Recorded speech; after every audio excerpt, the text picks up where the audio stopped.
Chapter 5, Attraction, Arousal, and Response. In this lecture, we're going to take a look at various factors that can affect attraction, arousal, and response in both males and females. Let's start first with an understanding of what attraction is.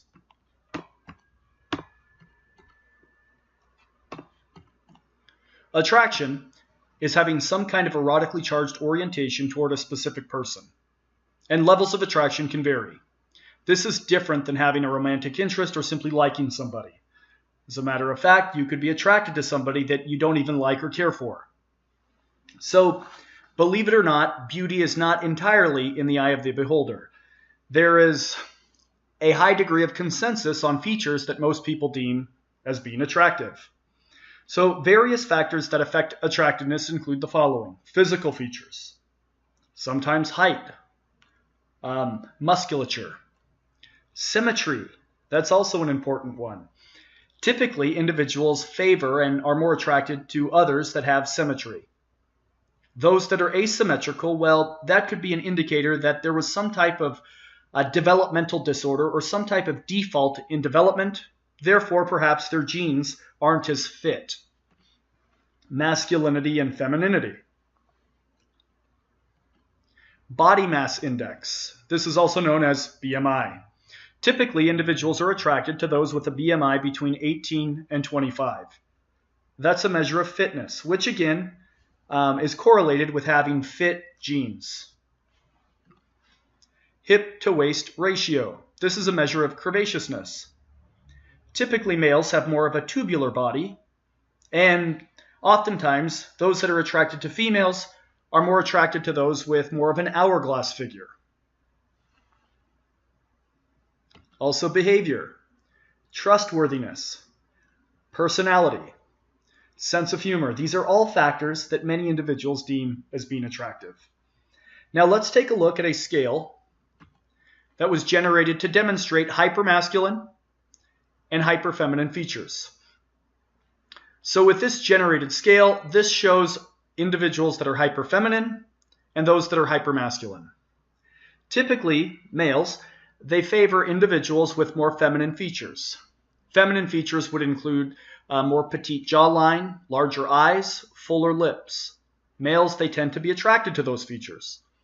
Females, they tend to be attracted to more masculine features. However, not to the point where an individual is so masculine that they appear as being cold, too aggressive, or maybe standoff in their behavior. Here we have an individual that shows some asymmetry. You can clearly see the asymmetry in their lips. Through mirror imaging, this photo was corrected, and this photo on the right appears by most to be more attractive than the photo on the left. Here we have another indicator of how symmetry could increase one's attractiveness. Here we have a female, and you clearly see that there's an asymmetry in her nose. Through mirror imaging, this has been corrected, and most individuals would deem that the figure on the right is more attractive than the one on the left due to symmetry. So now that we've talked about attraction, now let's discuss arousal. Arousal is to stimulate one's body for physiological readiness for sexual activity. We've talked about some of these physiological changes in previous lectures. To recap, in men, blood flows to the penis, to the corona, the cavernosa tissue engorges with blood, and the head of the penis flares and becomes enlarged. In females, blood flows to the vagina. When blood flows to the genitals, fills the clitoris. When circulation increases in the genital area, the vagina becomes lubricated and the breasts swell. Now, a sexual response refers to a sequence of physical changes accompanying sexual arousal, orgasm, excitement, and resolution. The autonomic nervous system plays an important role in sexual response. It is part of one's peripheral nervous system. Now, the peripheral nervous system, often abbreviated as PNS, is nervous tissue outside of the brain and spinal cord. This is nervous tissue that surrounds one's periphery. And The autonomic nervous system controls an individual's physiological responses. This could include metabolism, digestion, but this also includes physiological responses in terms of sexual activity. So let's take a deeper look at the autonomic nervous system, and let's take a look at two branches that make up the autonomic nervous system. They include the parasympathetic nervous system. Now this helps regulate the heart rate, respiration, helps regulate metabolism, bringing them back to normal. The sympathetic nervous system is important for increasing one's heart rate, breathing rate, stimulates orgasms to occur. This activates physiological readiness for fight or flight associated with sexual activity or a perceived threat in general. This would be especially important, and this would be active during a individual's experience where one was being too aggressive, perhaps sexually intimidating, or certainly in an event of a sexual assault or a rape. So why would individuals have a sympathetic nervous system and a parasympathetic nervous system that do opposing functions? They're antagonistic to one another. It's because this is the body's way of having checks and balances. When the heart rate, breathing rate, when it begins to increase, blood pressure begins to increase, eventually it needs to be brought back down to normal. So an individual doesn't have a heart attack every time they're aroused sexually. And we're going to see that as both the male and the female body go through physiological changes, we're going to see how the genitals change, the body responds as sexual activity begins to escalate, and we're going to see that the body goes back to normal. And that's ultimately influenced by these two branches that are part of the autonomic nervous system. So now let's take a look at various factors that could affect sexual arousal and response. Psychological factors most certainly can. This includes mood, thinking of previous sexual experiences, fantasies, conditioning, and reinforcement. There was a study conducted at UCLA where individuals that found their partners when they were making audible sounds during sexual encounters, sexual activity, they themselves were more satisfied sexually. They perceived this as them doing a good job. They were getting positive feedback, conditioning, and reinforcement, and that really helped bolster their confidence in sexual activity. Certainly, previous experiences, conditioning, and reinforcement play a very, very big role in mood. Now, biological factors include touch. That's certainly an obvious and important one, where secondary and primary erogenous zones can be stimulated. Vision. This can include sexual imagery. Sexual imagery that provokes sexual arousal. Hearing. These are sounds that bolster performance. Reassurance. This could include moans or erotic conversation. Smells. Sometimes a smell could be perceived as attractive. Certainly that could enhance one's perceptions. And pheromones, these are smells that stimulate sexual arousal. They're airborne hormones intending to act as sex attractors. Now, it's not known for certain that these are present in humans. It is known that these are present in other animals. However, it's thought that this may play a role in attraction and arousal. Also, hormonal factors. Testosterone affects libido. High levels of testosterone is especially important for libido in males. In females, testosterone and estrogen plays an important role in libido. It's important to note that these levels are highest around the time of ovulation.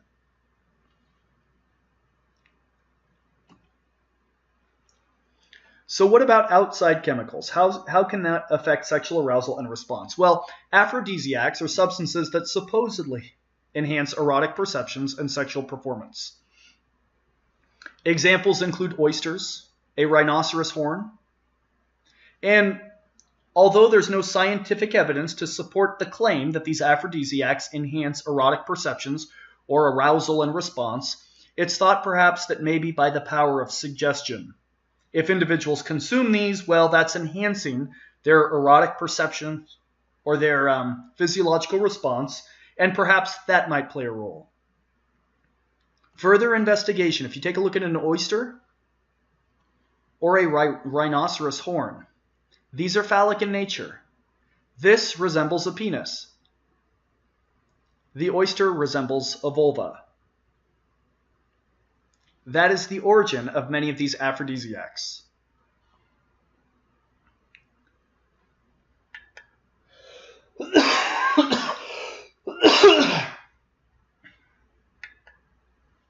Now, most certainly, anaphrodisiacs are drugs that inhibit or diminish sexual arousal, and this can work by lowering blood pressure, acting as anti-androgens or antidepressants.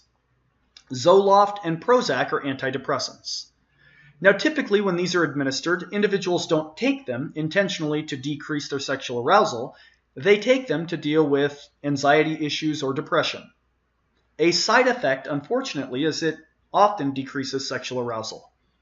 That's because these antidepressants are a category of drugs referred to as SSRIs. And SSRI stands for a selective serotonin reuptake inhibitor. Now, the way that these SSRIs work is serotonin is a neurotransmitter that's released in the body. And this neurotransmitter in the body that's released is important because this neurotransmitter targets neural centers and it's associated with well-being and happiness. So individuals that are depressed, they take these SSRIs, so serotonin levels remain high. The body doesn't take them back up. They remain high, they help people feel happy. Well, the problem is when serotonin levels are high, dopamine levels and oxytocin levels drop. This is correlated with a lower sex drive. So, SSRIs do not allow serotonin to be taken back up into the body. That keeps those serotonin levels high. That helps with depression, but a side effect is a decreased libido, a decreased sex drive.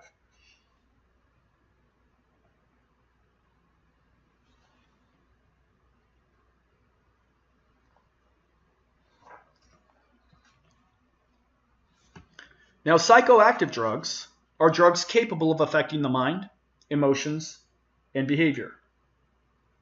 There are various types of psychoactive drugs, and we're not going to get into all of them in this lecture.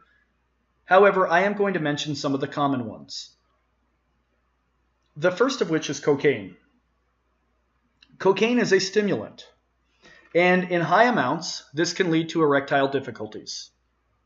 This can lead to an inability to achieve an orgasm.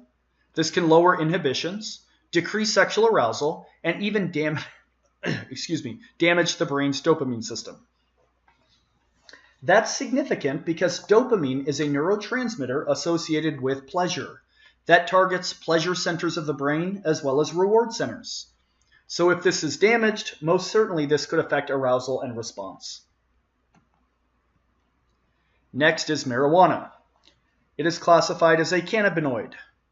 This is the most commonly used mind-altering drug, and this can affect sensory properties of the nervous system. This often results in a time expansion feeling. For some, they may report heightened relaxation and sensitivity. Others report anxiety, loss of coordination, poor reaction time, confusion, and paranoia. This does lower testosterone levels and sperm count in men. In women, this is associated with decreased birth weight as well as miscarriage.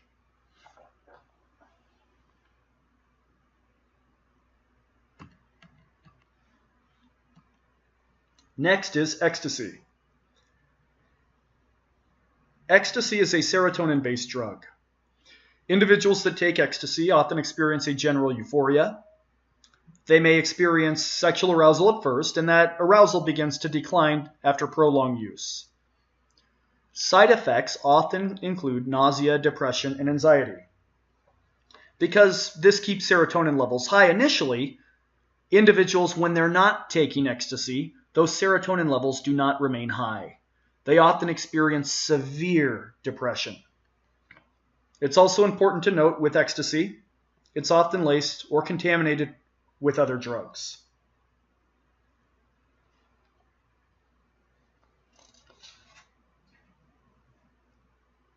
So now that we talked about sources that could affect sexual arousal and behavior, let's talk about alcohol. Alcohol depresses higher brain centers. Now, these higher brain centers are important because these higher brain centers are thinking centers. They're centers that are involved with critical thinking, logic, reward pathways.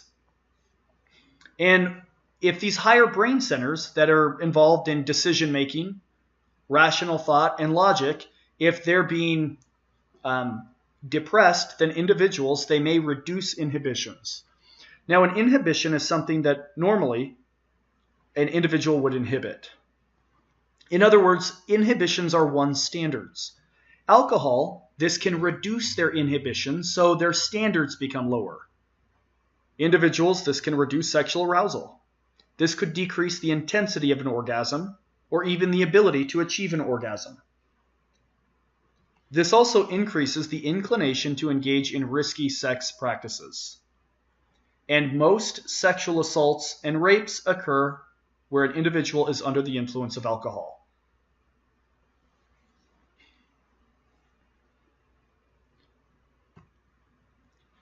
Now let's talk about what happens to the body physiologically during arousal and response. Well, in 1966, Masters and Johnson developed a 4-stage sexual response cycle. They directly observed 10,000 orgasms. 694 subjects, many of which were self-selected. Some were atypical, and some were prostitutes. Masters and Johnson conducted clinical and laboratory observations. They wanted to be objective, so they used medical equipment to monitor changes during sexual arousal and orgasm. Through their extensive work, using their equipment, quantifying their data, they developed a 4-stage human sexual response cycle. And this is among the most quoted human sexual response cycles to this day. It includes excitement, plateau, orgasm, and resolution. Now, there are 2 fundamental physiological responses in sexual arousal. There's muscle tension called myotonia, where there's flexing and voluntary contractions and even spasms.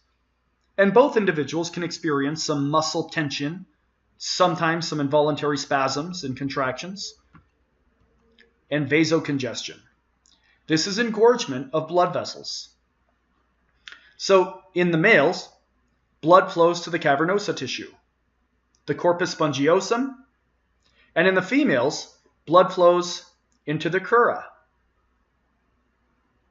the vestibular bulbs, the clitoral shaft, and the labia deepen in color.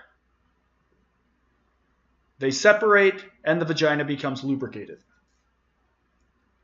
So these are two fundamentally important physiological responses that occur in males and in females.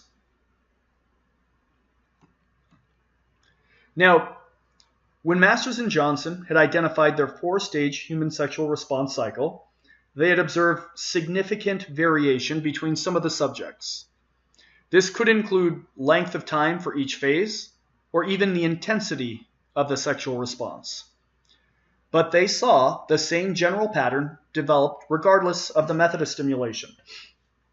In other words, whether an individual masturbated, received oral sex, or engaged in sexual intercourse, their body went through the same general pattern of sexual arousal and response.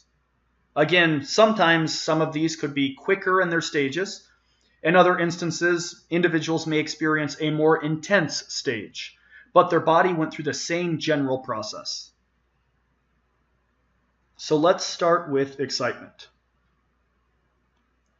During the excitement phase, individuals, they become sexually aroused. They have an increase in their heart rate, an increase in blood pressure, and an increase in their respiration rate. Blood begins to flow to the genitals. In women, there's increased blood flow to the labia, erection of the clitoris, the nipples become hard, and the vagina lubricates. In males, they begin to experience an erection as blood flows into the penis and the testes begin to elevate. Hormones like oxytocin begin to slowly and incrementally release. Next, in the plateau phase, this is the period when sexual arousal is maintained. Individuals experience a continued high heart rate, high blood pressure, and respiration. The rate of increase diminishes, however, they still experience high blood pressure, high respiration rate, and high heart rate. In women, there's increased muscular tension of the outer third of the vagina and surrounding muscles. That's known as the orgasmic platform. In males, they go to a full erection, and they may secrete fluid from the bulbourethral gland, and the testes further elevate. Pre-ejaculate, sometimes referred to as pre-cum, is released from the urethra, and that's going to clear out any type of acidity that could be in there.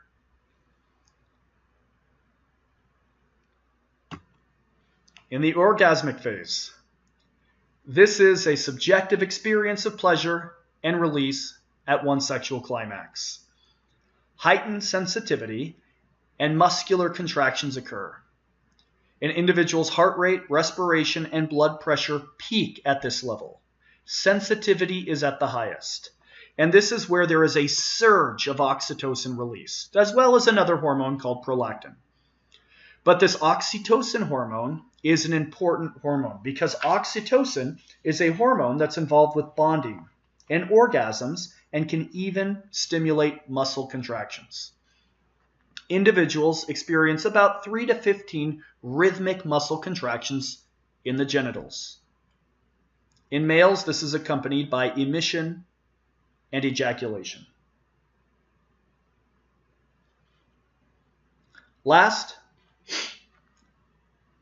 We're still on orgasm. So this is a PET scan of an individual's brain showing areas that are active during an orgasm. And this highlighted yellow area is referred to as the nucleus accumbens. This nucleus accumbens is an area that is highly active during an orgasm.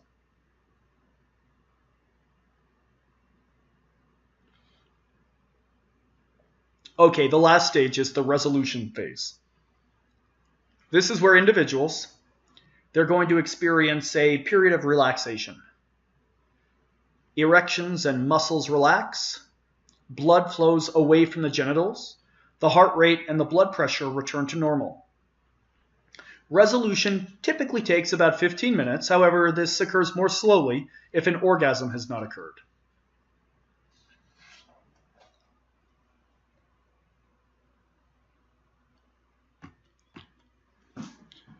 So this is an overview of the female sexual response cycle.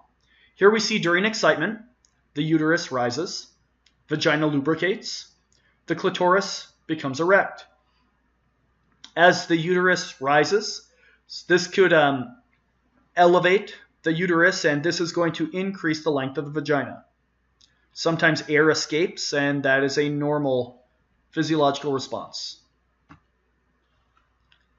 During plateau, the clitoris retracts under the hood. It is highly sensitive at this point. The orgasmic platform forms. Here you see engorgement of this outer third of the vagina. The upper part of the vagina expands. During an orgasm, the uterus contracts, the anal sphincter contracts, and the orgasmic platform contracts. A series of rhythmic muscular contractions.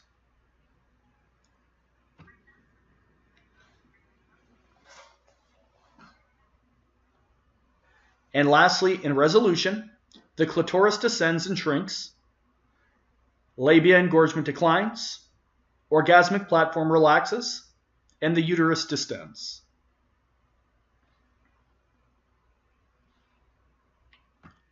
Now in males, during excitement, blood flow begins to enter into the penis. The scrotum begins to tense, contract. The testes are brought closer to the body. And then during plateau, the bulbourethral gland begins to release emissions. This is going to help clear the path, and this slippery fluid will help neutralize any acidity from the urine. Typically, this does not have sperm. However, there may be sperm in these secretions from a previous ejaculation. And then, at a heightened area of sensitivity, when contractions occur at the root of the penis, the prostate, vas deferens, semen will be released through emission and expulsion. During a resolution, blood flows away from the penis, and the scrotum begins to relax and the testes begin to descend.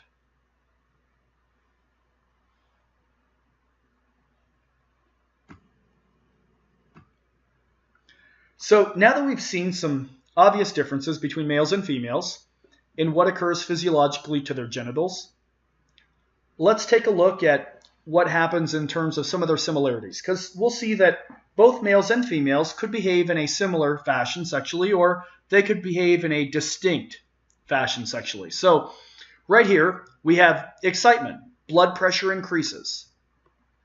Heart rate increases. Respiration rate increases. And then here we have plateau.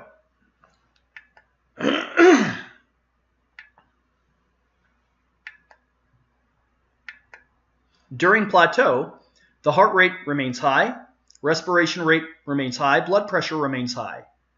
Orgasm, heightened sensitivity, muscular contractions occur, and this is the heightened point of a sexual response. Now males, if they want to experience another orgasm, they're going to have to enter into plateau and then an orgasm state again. For males, this may take some time. This is known as a refractory period. Now this refractory period is the length of time it takes before a man can become aroused, experience an erection, and have another orgasm. This is a post-ejaculation duration of unresponsiveness.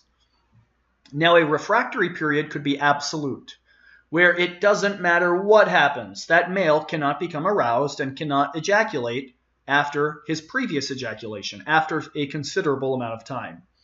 In other instances, it may be a relative refractory period, and this would require some stronger stimulation, maybe a novel partner or a different type of sexual activity introduced, but some type of stronger stimulus would evoke a sexual response. Males have this distinct refractory period. It's not known exactly why males have this distinct refractory period, whereas women do not. Perhaps this refractory period gives males an opportunity to replenish fluid and their sperm for the next ejaculation. In females, if we take a look at this green line, this would appear to be most similar to males. Excitement, blood pressure increases, heart rate increases, respiration rate increases, orgasm occurs, and then resolution. Body goes back to normal. However, notice in purple, females can experience a similar human sexual response where they experience excitement, plateau, orgasm, and then shortly after, no refractory period, orgasm, and then another orgasm. Women may experience multiple orgasms. They lack a refractory period. Here we have another typical response cycle in females. In this orange graph, we have excitement, plateau, plateau, plateau. Where's the orgasm? It's not in this response cycle. Notice women could experience any one of these three. These are all very common sexual response cycles.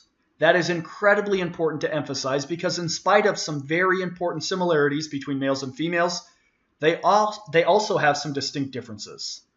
Sometimes females can exhibit a very similar human sexual response cycle. They may experience excitement, plateau, and orgasm, sometimes even multiple orgasms. However, it is perfectly normal and common for a woman to have a sexual encounter, experience excitement, plateau, and not orgasm, and still be satisfied sexually. Males, they don't follow that pattern. Females may follow that pattern.